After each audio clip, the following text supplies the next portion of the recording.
The Texas executive branch. Today we'll be looking at the Texas executive branch. The Texas executive branch is a plural executive. It means we have independent executive officers. Unlike the national government, where the president chooses the members of his cabinet, in Texas, the officers of the executive branch run for their own offices.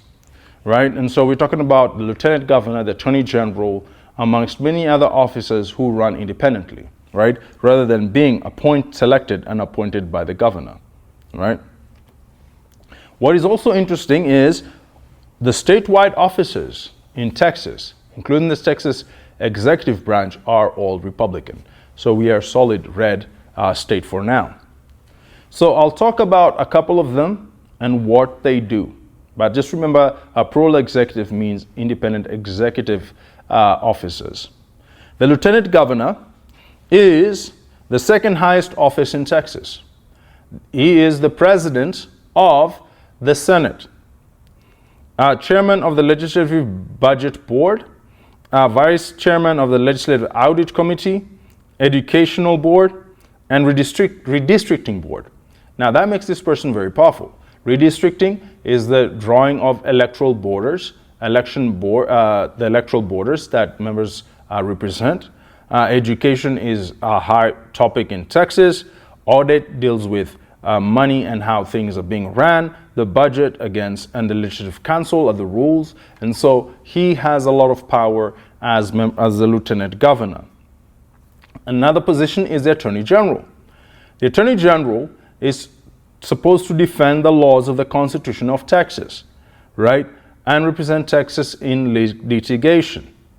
Now, the legal counsel for all boards and all agencies of the Texas government, and the Attorney General also issues legal opinions on issue areas as requested by the governor and heads of different agencies, where they are wondering whether their actions are in line with Texas law. Okay, so the Attorney General, highest, most powerful legal person in the state in terms of representing the state and defending the laws. Another position is a Comptroller of Public Accounts, right? This is basically when you talk about state funds, taxation, registration of businesses, etc. That's the public accounts. We have Commission of Agriculture. Again, we were a rural state and we continue to be an agrarian state. And so Department of Agriculture, 1907, established, a very old institution of government. And this is to promote agriculture, protect consumers, and to help with the economic agricultural development of the state. You have Commissioner of General Land Office, right?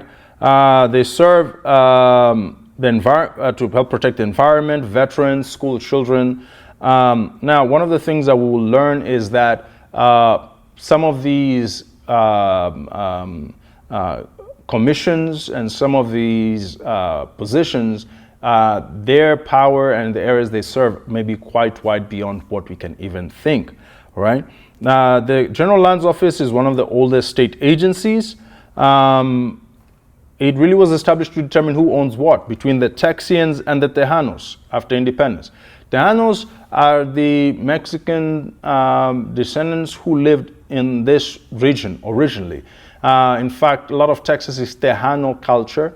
From even the cowboys, the big hats, all the large saddles, all of that was Tejano culture, right? And the Texians were English came and kind of like there was an cultural exchange in this regard, right? Now, the General Lands Office also helps fund public school systems. The Railroad Commission. The Railroad Commission, again, one of the oldest regulatory agencies, has a critical role of protecting public interests, of course, rail, but really what they're known for is natural resource and environment protection. So we see some overlap between the General Land Office and maybe the Railroad Commission in this case.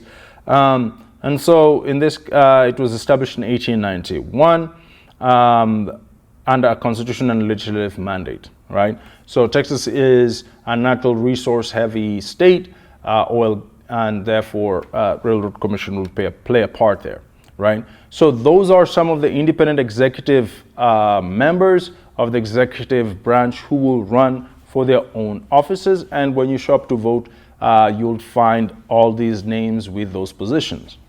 Now let's focus down now on the main person who we mostly focus on when we say the Texas executive branch, the governor. The governor qualifications: 30 years of age, U.S. citizen, and has to have resided in Texas for at least 5 years. Elected for 4-year terms. Now remember, originally it's supposed to be 2 years after we moved to the new Constitution, 76. But in 1972, they expanded the years from 2-year governorship to a 4-year term. Now, the Texas governor has no term limit. So a person can keep running for many years. Rick Perry famously recently stayed for 14 years, right? Of course, you get compensation, housing, amongst many other things. And they're paid quite okay, $150,000 a year last check that I did. Now, symbolically, you're the ceremonial and you're the symbolic head of the state. You have political leadership, for example, the State of the State address. You elaborate on an elaboration on state laws. When state laws are made by the legislative branch, the governor can elaborate and help in the administration of those laws through the Texas bureaucracy, right? The governor can also issue clemency. These are pardons, reprieves, and paroles for people who have gone through the judicial system. And so that's another power that the governor has. So you serve as the commander-in-chief of the state military forces, can convene special sessions of the legislative branch. As we said, they last about 30 days, right? And also looking at the accounting and the financing of the state. Legislatively, the governor, of course, has veto powers. And over the last 50 years, only 2 vetoes have been overridden, meaning that the veto power of the governor is quite strong in Texas. The governor, of course, the special session calling, that's another power we just talked about. Addressing the legislative branch and pushing policies forward is another thing, right? And they can also declare legislative emergencies in case of the need to meet. And as we've said, in terms of judicial, if any judicial power that the governor has, they're really in the area of pardons, reprieves, and stay of executions. In that, which, you know, it's major in Texas because Texas kills 3 times more people than the next state that kills people using the death penalty. The governor does have some appointing powers, so he can appoint some people to different administrative roles. Can issue his own version of the budget to push his budget policies ahead of time. He has supervisory power of the bureaucracy, and also in terms of helping manage the National Guard.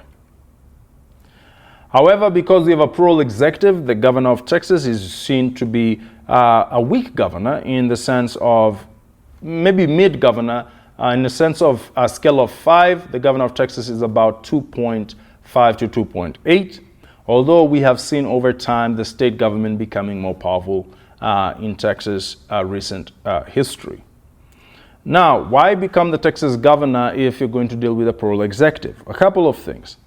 Number one, as a governor, you're sitting in a seat of one of the largest and most powerful states in the union, meaning when the Texas governor speaks, it becomes a matter of national importance. And so this is a major position in which is a jumping or launching pad to becoming a future president or a future high office holder in the United States of America, right? So Texas has a national spotlight, means as a Texas governor, you can push policies that go way beyond the state into the national politics. And so these are some of the reasons to why somebody would want to be the governor of Texas.